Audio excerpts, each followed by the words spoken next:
IAS ಅಧಿಕಾರಿಗಳ ಜೊತೆಗೆ CM Siddaramaiah ಸಭೆಯನ್ನು ನಡೆಸಲಿದ್ದಾರೆ. ಬೆಳಗ್ಗೆ 11 ಗಂಟೆಗೆ ವಿಧಾನಸೌಧದಲ್ಲಿ ಸಭೆ ನಡೆಯಲಿದೆ. ಐಎಎಸ್ ಅಧಿಕಾರಿಗಳ ಜೊತೆಗೆ ಸಿಎಂ ಸಭೆಯನ್ನು ನಡೆಸಲಿದ್ದಾರೆ. 11 ಗಂಟೆಗೆ ಸಭೆ ನಡೆಯಲಿದೆ. ರಾಜ್ಯದ ಎಲ್ಲ ಜಿಲ್ಲಾಧಿಕಾರಿಗಳು, ಸಿಇಒಗಳು, ಹಿರಿಯ ಅಧಿಕಾರಿಗಳ ಜೊತೆಗೆ ಸಿಎಂ ಸಭೆಯನ್ನು ನಡೆಸಲಿದ್ದಾರೆ, ಚರ್ಚೆಯನ್ನು ನಡೆಸಲಿದ್ದಾರೆ. ಗ್ಯಾರಂಟಿ ಯೋಜನೆಗಳಾಗಿರಬಹುದು, ಮಳೆಯ ಮುಂಜಾಗ್ರತಾ ಕ್ರಮಗಳಾಗಿರಬಹುದು, ಆಡಳಿತಾತ್ಮಕ ವಿಚಾರಗಳ ಬಗ್ಗೆ ಈ ಸಭೆಯಲ್ಲಿ ಚರ್ಚೆಯನ್ನ ಮಾಡಲಾಗುತ್ತೆ. ಐಎಎಸ್ ಅಧಿಕಾರಿಗಳ ಸಭೆಯನ್ನ ಇವತ್ತು ಕರೆಯಲಾಗಿದೆ.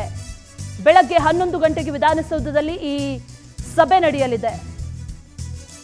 ರಾಜ್ಯದ ಎಲ್ಲಾ ಜಿಲ್ಲಾಧಿಕಾರಿಗಳು, ಸಿಇಒಗಳಾಗಿರಬಹುದು, ಹಿರಿಯ ಅಧಿಕಾರಿಗಳಾಗಿರಬಹುದು, ಅವರ ಜೊತೆಯಲ್ಲಿ ಸಿಎಂ ಚರ್ಚೆಯನ್ನು ನಡೆಸಲಿದ್ದಾರೆ. ಈ ಸಭೆಯಲ್ಲಿ ಈಗಾಗಲೇ ಗ್ಯಾರಂಟಿ ಯೋಜನೆಗಳು ಅನುಷ್ಠಾನ ಸರಿಯಾಗಿ ಆಗ್ತಾ ಇದೆಯಾ, ತಲುಪ್ತಾ ಇದೆಯಾ ಎಲ್ಲರಿಗೂ ಕೂಡ ಅನ್ನುವಂಥ ವಿಚಾರ. ಅದರ ಜೊತೆಯಲ್ಲಿ ಸಾಕಷ್ಟು ಮಳೆ ಆಗ್ತಾ ಇದೆ. ರಾಜ್ಯದಲ್ಲಿ ಅನೇಕ ಕಡೆಗಳಲ್ಲಿ ಮಳೆ ಮುಂಜಾಗ್ರತಾ ಕ್ರಮಗಳೇನು, ಯಾವೆಲ್ಲ ಕ್ರಮಗಳನ್ನು ಕೈಗೊಳ್ಳಲಾಗಿದೆ, ಎಲ್ಲಿ ಎಷ್ಟು ಮಳೆ ಹಾನಿ ಆಗಿದೆ, ಇದೆಲ್ಲದರ ಬಗ್ಗೆ ಒಂದಷ್ಟು ಚರ್ಚೆಯನ್ನು ಈ ಸಭೆಯಲ್ಲಿ ನಡೆಸಲಿದ್ದಾರೆ. ಅದರ ಜೊತೆಗೆ ಆಡಳಿತಾತ್ಮಕ ವಿಚಾರಗಳ ಬಗ್ಗೆಯೂ ಕೂಡ ಸಭೆಯಲ್ಲಿ ಚರ್ಚೆಯನ್ನು ಮಾಡಲಾಗುತ್ತೆ ಅನ್ನುವಂಥ ಮಾಹಿತಿ ಕೂಡ ಲಭ್ಯ ಆಗ್ತಾ ಇದೆ. ಇವತ್ತು 11 ಗಂಟೆಗೆ ವಿಧಾನಸೌಧದಲ್ಲಿ ಸಭೆಯನ್ನು ಕರೆಯಲಾಗಿದೆ.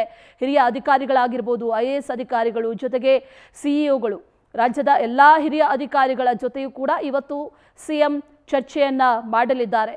ಅನೇಕ ವಿಚಾರಗಳ ಬಗ್ಗೆ ಈ ಸಭೆಯಲ್ಲಿ ಚರ್ಚೆಯನ್ನ ಮಾಡಲಾಗುತ್ತೆ ಅನ್ನುವಂಥ ಮಾಹಿತಿ ಲಭ್ಯ ಆಗ್ತಾ ಇದೆ.